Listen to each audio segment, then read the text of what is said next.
Rishta radiosi. Qimmatli radio anglagıç dostlar. Nuriyadan berilayotgan Rishta radiosining bugungi yangi anglitishga xush keldinglar. Men programma riyosatchisi Aygul Yusuf bo'laman. Bugungi yangi anglitishni sizlarga adabiyot dunyosi, qalblarga aram kuylar, anglamaganlar anglasin, ana tilining qudrati, farishtalar ovozi, ketganlar unutilmas qatorliq sahifa bilan taqdim etishni loyiq ko'rdim.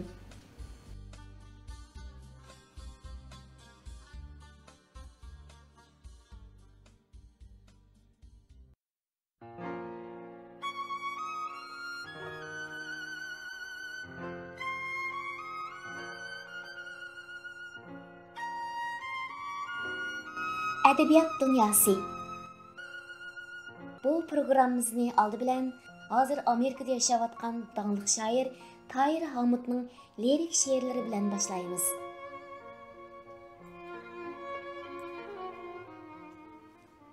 Seksinci yillardan boshlab 2000-ci yillargacha o'zining yoshlik davrini suyimlik vatanimizda o'tkazib boqqan hozirgi o'tir yoshliklardan ayni yillarda o'zining ajoyib go'zal lirikalari bilan dong chiqargan shoir Tahir Hamidning she'rlarini o'qib boqmaganlar yo'q bo'lsa kerak. Shoir ayni vaqtda faqat chet el lirik she'rlaridan zavq oladigan bo'shliqni o'qirmanlar uchun to'ldirib, o'zining Uyg'ur hayotiga mos keladigan badiiy zavqqa ega bo'lgan ajoyib go'zal misralar bilan yozilgan she'rlar orqali inson hayotining eng go'zal his-tuyg'ularini o'z qalbi bilan ifodalab, she'riyat oshnolarining qalbini to'yindirgan edi. Hurmatli shoirning bir qism she'rlari qo'ldan qo'lga o'tib, xotirdan xotirlarga putilib, hozirgi kunga qadar ulashib kelgan bo'lib, tövende shoirning Sening ismin, xo'sh qatorliq she'rlari qimmatli tinglovchilarimizning huzurida bo'ldi. Ismin Abduri Tahir Hamid. Bu ko'nglim uylangan shu sening isming. Shu qadar dahshatlik, shu qadar umoq. O'zimdek notunush, yaqin seningdek. Yig'idek mungluq va kulkidek yangroq. Tush ichida anglab qilib ketdim uyg'onib. Anglanganda arqa yoqdan baxtim burilib. Nech qatim og'di yurak, kundash o'rtadi. Yot og'zidan to'la anglab, ko'nglim buzilib. To'lab yurgan shu odamlar ichida sen bor. Shunlashqimi ko'rinmaydi ohangdek jisming. Bugun mana eslab baqsam yo'qotdi hamma. Faqat ketmay saqlang'ini shu sening isming. Men izlayman yutib ketgan o'zimni shu top. Talay kun o'tkazdim tashvish ichida. Bu kunlarmu ketib yana kelganda bir kun. Unutilarmu ashu isming.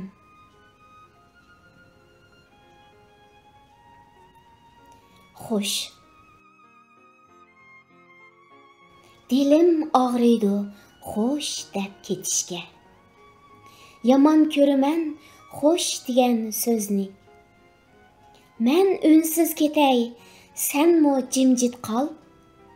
Yushurmayli yoshlangan ko'zni.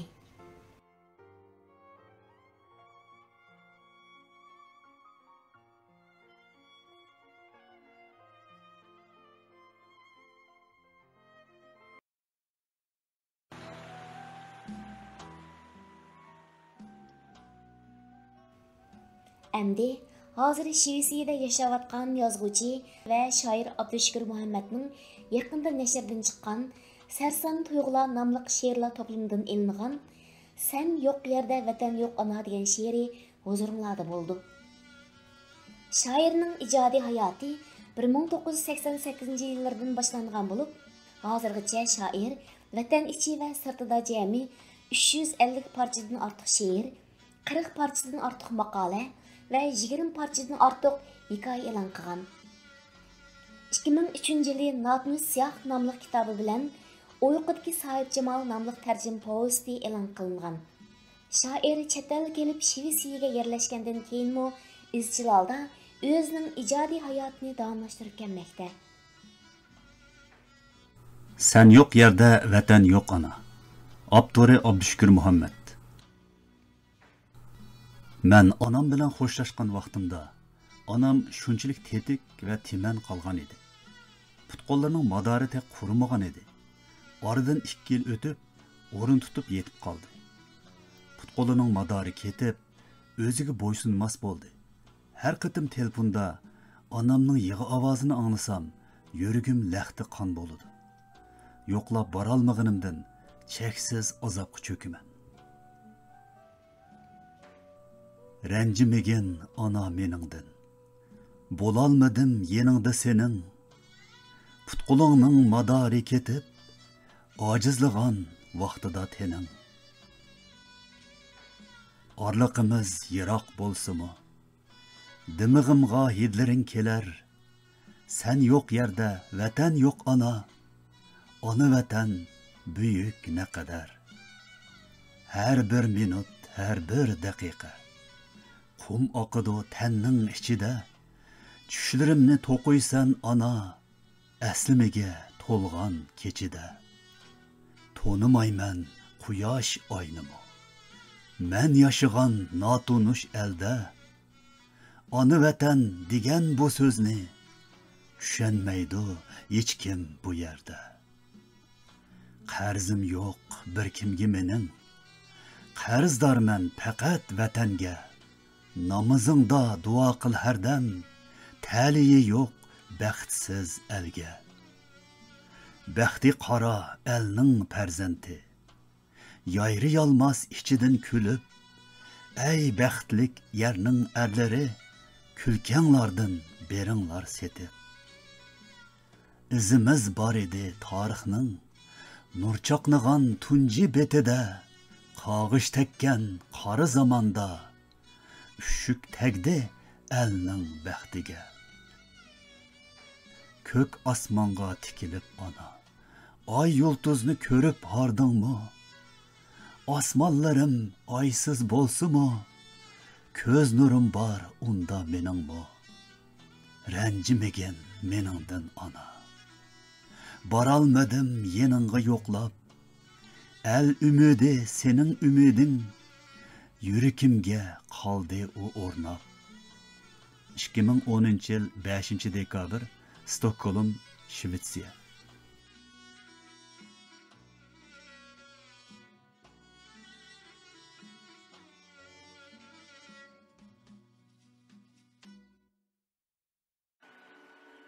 Qalbingizga aram kuylay saytimiz huzuringlarda. Qachondir bir chaqda bir muxbirning vatanimizning janubidagi ma'lum yezda 100 yoshdan eshib uzun umr ko'rgan bir qadrli cho'ng onni ziyorat qilib yozgan ziyorat xotirasini o'qigan edim. Muxbir bu cho'ng ondan, cho'ng ona 100 yoshdan eshib umr ko'ribla, qarasam shundoq tetik, sog'lom ko'rindi ekanlar. Agar mumkin bo'lsa, bundoq uzun umr ko'rishning sirini aytib beramlar deb so'raganda, mo'may nayt temkin turib, "Men her kuni sahar o'rnimdan turib, bir china sovuq suv ichaman. Tapolasamla go'shtni to'yib yeyman va har kuni naqshidan birini anglayman, ya'ni muhabbat naqsi" degan. Bu gapni anglab muxbir qaqaqlab kulib ketgan va intayin hayron qolgan. Men chet ellarda musofir bo'lib yashayotgan qarindoshlarimning her kuni yaxshi taomlar bilan oziqlanadiganligiga ishonsam-mu, lekin her kuni yurakka aram bo'ladigan bir naqsh anglab, o'zidagi jiddiychilikni azaltadiganligiga toza ishonmayman. Shu sababdan men tuvandagi naqshni huzuringizga sunib, har biringlarning 5 minut tanaffus qilishini umid qilaman.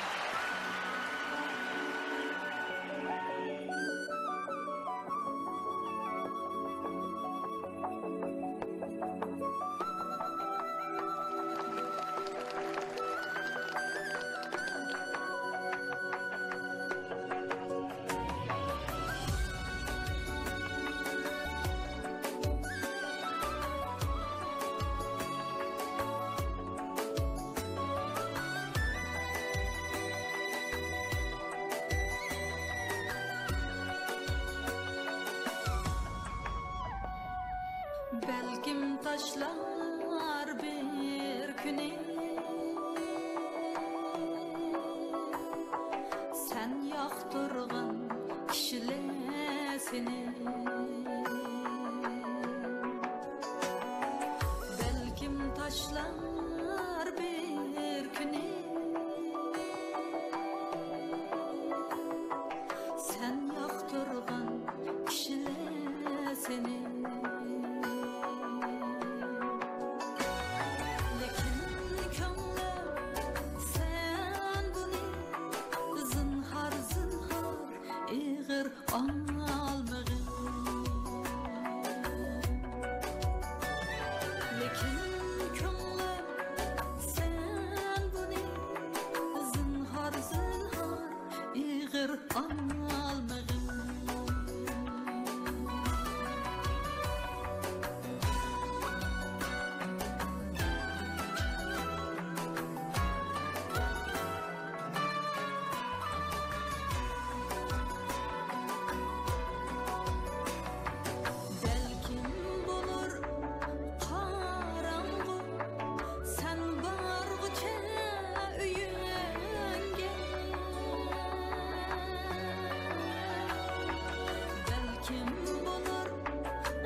sen çalganda silkü orap alsa kuşlar seni sen çalganda silkü orap alsa kuşlar seni etrafında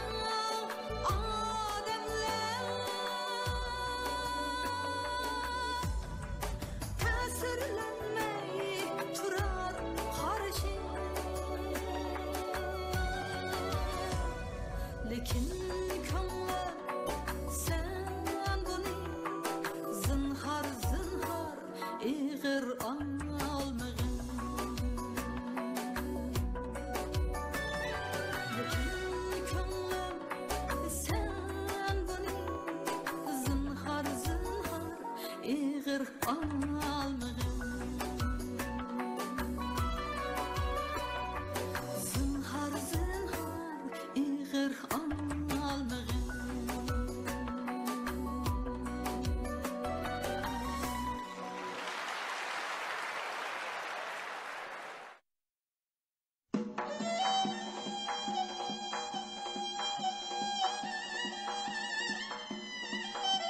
Anlamağanlar anlasın.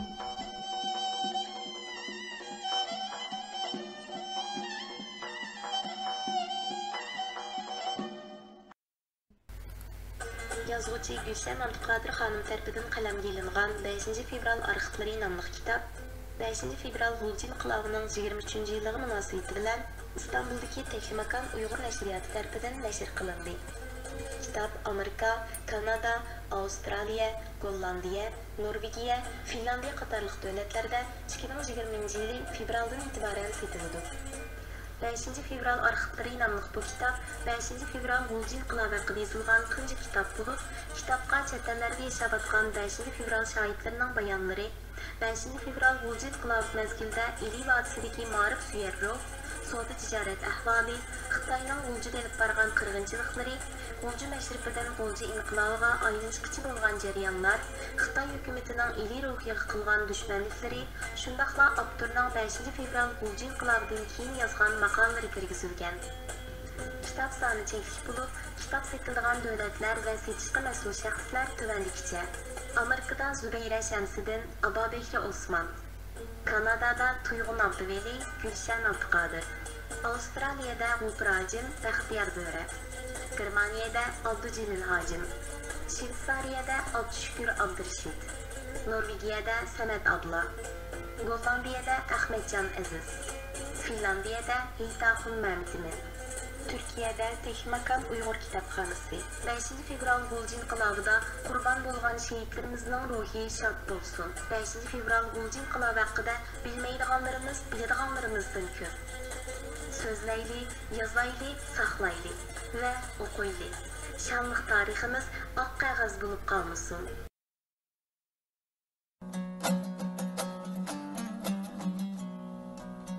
Onu til bilgen kişinin izzetin kılgım kilor.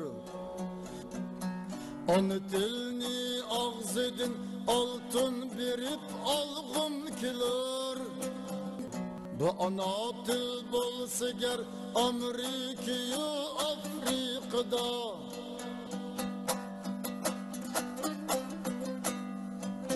Serpetip mınlaçı tilla andım el bargım kilor. Serpetip mınlaçı tilla andım el bargım kilor. Bu ana til bolsa ger Amerika'yı. Tövende ana tilinin kudreti saytimizde Norvegiyadagi Gulnar xonimning yurak so'zlariga quloq solaylik. Assalamu alaykum Rishti radiosunun ixlasmən tanışıqçıları. Mən Gülnar, radio dolquları arqılıq Norvegiyanın Oslo şəhərindən sizlərə salam. Mən bir ana til oxutqucusu, mən bir ana, 2 oğlum var, 10 yaşında və 6 yaşında hazır. Mən muhaciretki nurgun anlağı oxşaş, vətəndən yiraq yaq yurtlarda çoğun oğlum toğulğan şu gündən başlap, mən təbii ki bir pərzəntini sağ-salamat beqib çoğun qilish və tərbiyələş üçün öyrənişki deyişki nə qədər köp nəsi balığını his qıldım. Və ana buluşunun bu məktəbində bir naytı tirişçən oxuğucuğa aylandım desəm boldu. Aldımda budruq, çiraylıq, suyumlik şu əlləy balam. Məndən qanda bilimni tələb qısa mən şunu öyrəniş üçün tirişdim. Balam 1 yaşqa kirəy degan çağda ayın çağda oxuyatqan məktəbimə qaytı sörüydi bilən.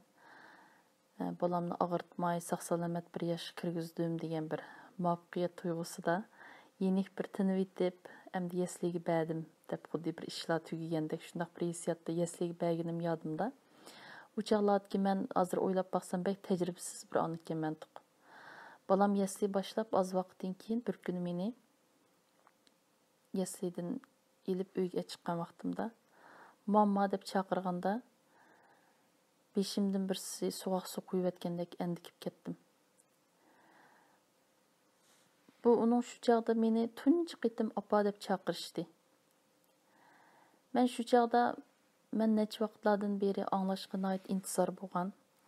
Apa degan shu so'zni boshqa bir tilda anlığım üçün mening ichimga liq to'lib turadigan shu onliq hissiyotimni yo'qotib qo'ygandek ichim qup-quruq bo'lib qoldi. Shu chaqda o'zimdan acaba bu til, bu ona til, men so'zlaydigan bu Uyg'ur tili biz paranglashib fikr almashtiradigan bir aloqa qurolimiz bo'lib qolmasdan hem muhabbatning bir tilimi deb so'radim.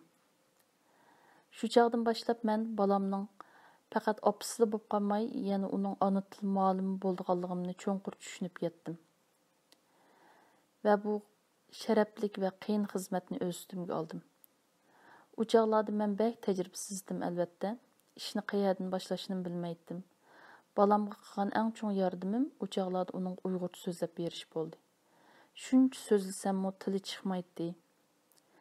Oxir tili chiqdi degan vaqtimizda ancha-muncha norvegcha so'zlaydigan bo'ldi. U chog'da shundaq bir ümidsizlangandim. Buni meningcha mojiratga nurg'un anlar tushundi. Hammalar tushungan bir hissiyat deb o'ylayman. Lekin faqat bo'ldi qilmadim. Hatto mening bu balam ana tilini o'rganmayotdi. Bir o'rganishda qiyinchiligi bormi, alayda yordamga ehtiyoji bormi deb alayda pedagoglardan yordam so'radim. 4 yil tirishgandan keyin balam norvegcha va uyg'urchada ikki tilda tuyuqsiz portlash xarakterlik bir tili chiqdi va bag'ansir ravon so'zlashga boshladi. Shu 4 yil men uchun bir qimmatli tajribalarni yakunlagan bir iznish safari bo'ldi.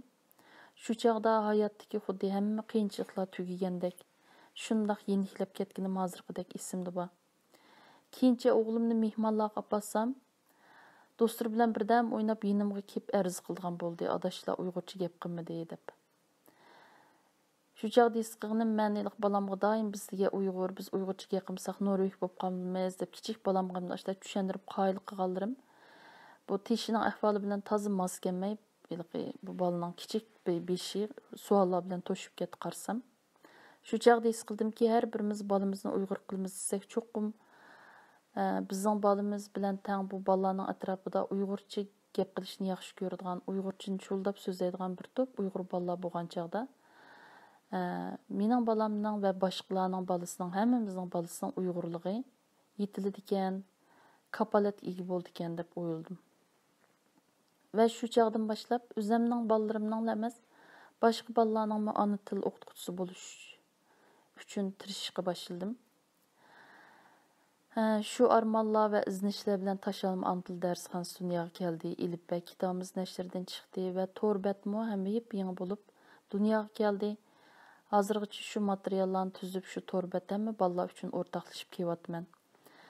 Va shuning bilan bir vaqtda Norvegiyadagi ana til pedagoglarining biri bo'lib ishildim. Hozir Umid Uyg'ur ana til maktabining mas'uli va ana til o'qituvchisi bo'lyapman. Ana til maktabimiz qurilib hozir qadar o'zim Norvegiya tug'ilib cho'ng bo'lgan, o'zim burundan yaxshi taniydigan shu kichik bolalarni o'qitdim. Dastlabida tatinib, Uyg'ur maktabga qo'rinib, arang kirgan bolalarimizning maktabni bag'ansir yaxshi ko'rib qilayotganiga, ana tilning bag'ansir yaxshi bo'layotganiga, o'qiy oladigan, yoza oladigan bo'layotganiga va buningdan so'yinish va iftixorlanish tuyg'usiga cho'milib, Uyg'urligini bag'ansir texmi aktiv va qizg'in bir pozitsiya bilan yashaydigan bo'layotganiga, bir muncha aktiv, kichik so'yimlik Uyg'ur bo'layotganiga shohid bo'ldim. Endi o'tgan shu 3 yilda muajiratdagi eng ig'ir kunlar beshimizdan o'tdi va bu kunlarni biz hali ham yashayapmiz. Xitoy biz Uyg'ur millatini yer yuzidan millat sifatida hech qaysimizni qo'ymay, har xil shakllarda yo'qotib millatimizni quritishni nishon qilyotdi. Men Xitoy g'aljirlashgan siri buningdan keyingi mavjudligimizning umidi bo'lgan muajiratga Uyg'ur bolalarini tarbiyalash xizmatining naqadar ta'xirsiz va muhim bir xizmat ekanligini shuncha his qilaman. Vatanimizda millatimiz Uyg'ur bo'lganligi uchun, faqat Uyg'ur bo'lganligi uchun inson ishongusiz bir zulmni va xo'rlikni yashayotdi. Chet ellardagi biz qo'limizdan kelgan bir shaklda xalqimizni shu zulmdan qutuldiramiz deb tipirlayapmiz. Lekin shuni tushunishimiz kerakki, dushmanimiz kuchlik, hiylagar va bakrahimsiz. Biz bugun qilayotgan, dunyoga anlatayotgan dardlarimiz, da'voyimizga qanday ahamiyat bersak, men o'ylayman Xitoy bilan tek uzunga so'ziladigan bu mavjudlik, huquq va mustaqillik kurashida biz bir avlod tugab, millatning mag'duri uzilganda o'rnimizga yip-yangi bir jasorat va aql farosat bilan kelib dassiyalaydigan, kuch ulab shu kurashni davomlashtiradigan bir yosh avlodni, ya'ni bir zapas qo'shinimizni tarbiyalashga ham shundoq ahamiyat berishimiz kerak. Lekin bu avlod Uyg'ur bo'lib tarbiyalanmasa, Uyg'urning dardini bilmaydi albatta, Uyg'ur uchun kurashmi qilolmaydi, dasmi turolmaydi. Shunga o'ylayman, bugun har bir ota-ona o'z bolasiga ona tilini, dinini, madaniyat va tarixini o'rgatishni o'zining eng muqaddas burchi deb bilishi Bütün millat bo'yicha Uyg'ur baliki hamma yerda ona til maktablarini qurish va mavjud ona til maktablarini bor kuch bilan qo'llash, maktablarni bir necha fidokor ma'lumlarning partizanlik shaklda o'qitishidan taraqqiy qildirib, sistemalik boshqarilgan pedagogikalik prinsiplar bilan o'qitish ilib boradigan rasmiy maktab qilib qurib chiqish uchun tirishimiz kerak deb o'ylayman. Mana shunday bir ona til inqilobi qo'zg'ay olsak, biz jon tomirimiz bo'lgan ona tilimizni qo'g'dab qola olamiz va mavjudligimizni avlod uzib qo'ymaymiz deydigan bir irodamiz bor hozir. Shunday bir niyatimiz bor. Ya'ni shunday bir ona til inqilobi qo'zg'agan vaqtimizda anandan keyin shu mavjudligimizni avlod uzib qo'ymasligimizdan olini sala olaymiz deb o'ylayman.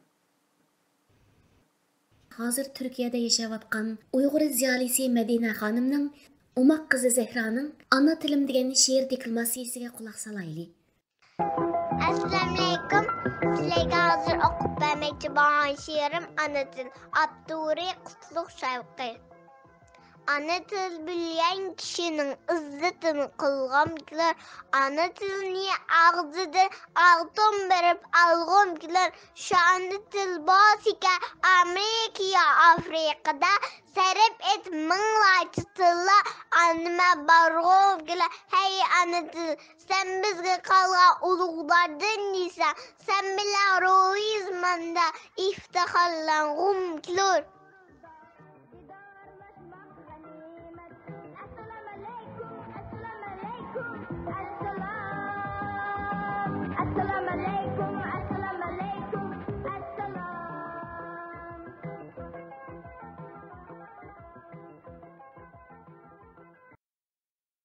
Ketkenler unutulmaz sahibimiz davamlı qo'zg'oringlarda bo'ldi. 2019 yılı Ağustos ayida Uyg'ur uchun yana bir yulduz saqib ketdi. U o'zining barliq arzu-armonlarini oldi bilan ikki go'zal va aqlli qizlardan Elnigari bilan Elfidar qoldirib, elning qalbiga cho'nqur hasrat selib, bu olam bilan vaqtsiz vidolashdi.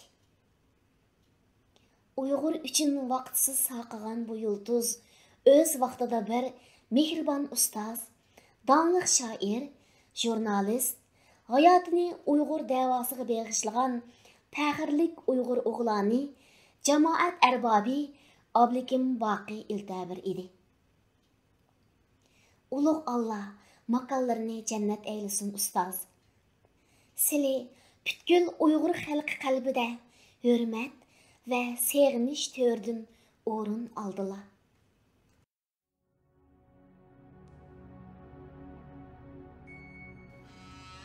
Tövende merhum ustozning ayni chog'idagi o'quvchisi va keyingi chog'idagi xizmatdoshi Madina Boldunning merhum uchun yozgan marsiyanomesini diqqatingizga sunamiz.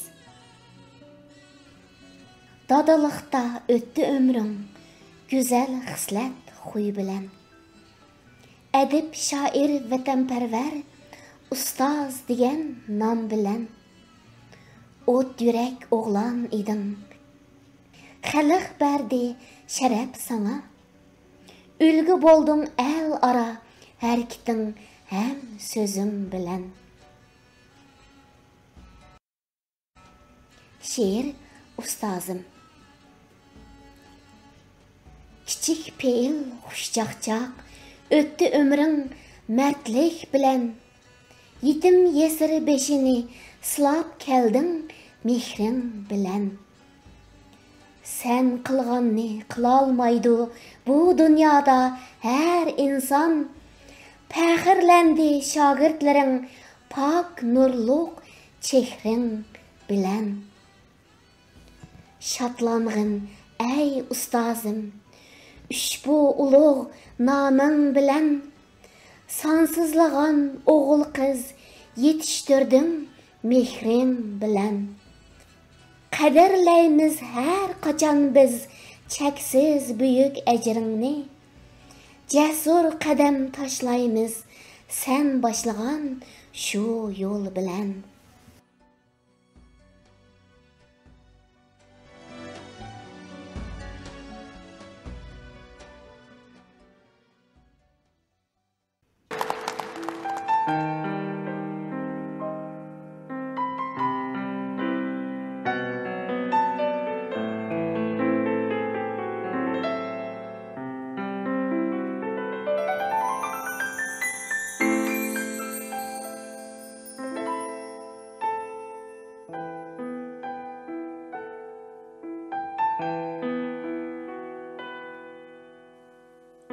Can dadam erdek dadam tağdek dadam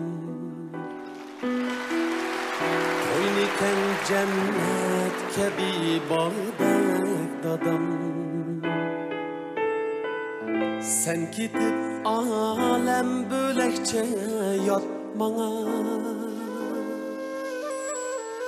Sözleri kaymak navat yağdek dadam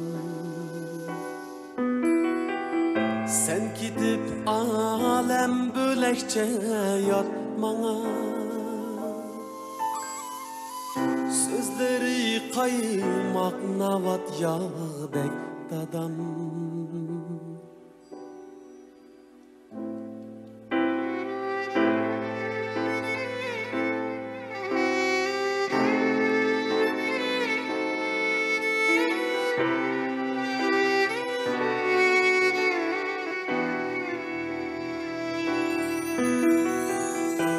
Anam biçare mezdun kan jüter Ne desen bağrımda vicdan nek dadam Ne desen bağrımda vicdan nek dadam Balların izleydu her yan ah Ne desen yolumdu gülxandek dadam Balların izleydu her yan ah urur Ne desen yolumdu gülxandek dadam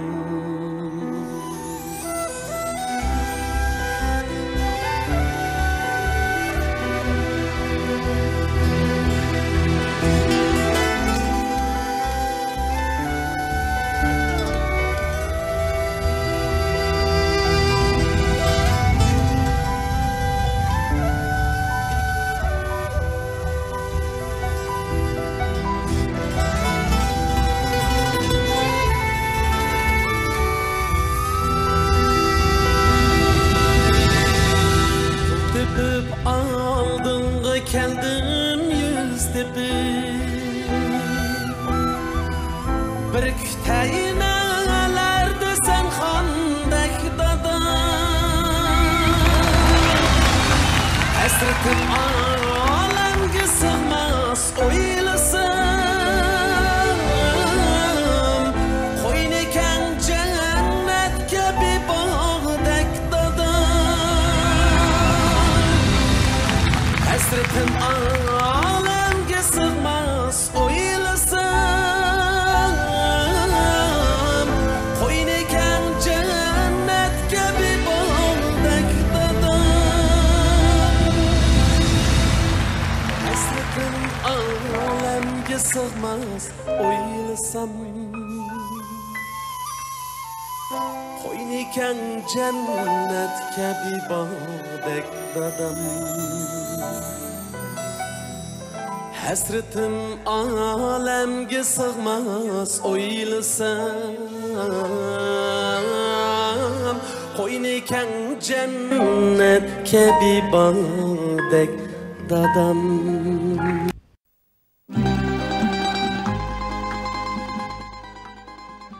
Qimmatli do'stlar, shunday qilib bugungi programmamiz vaqt munosabati bilan mush yerda oxirlashdi. Qadrli tingshormanlarning fikr takliflarini berishini, asar yo'llashini va ilhom madadlarini oymasligini chin yuragimdan umid qilaman. Oxirda men hammalarga sog'lik, uzun umr va baxt tilash bilan so'zimni oxirlashtiraman. Xudoyim buyursa, keyingi qitim ko'rishaylik.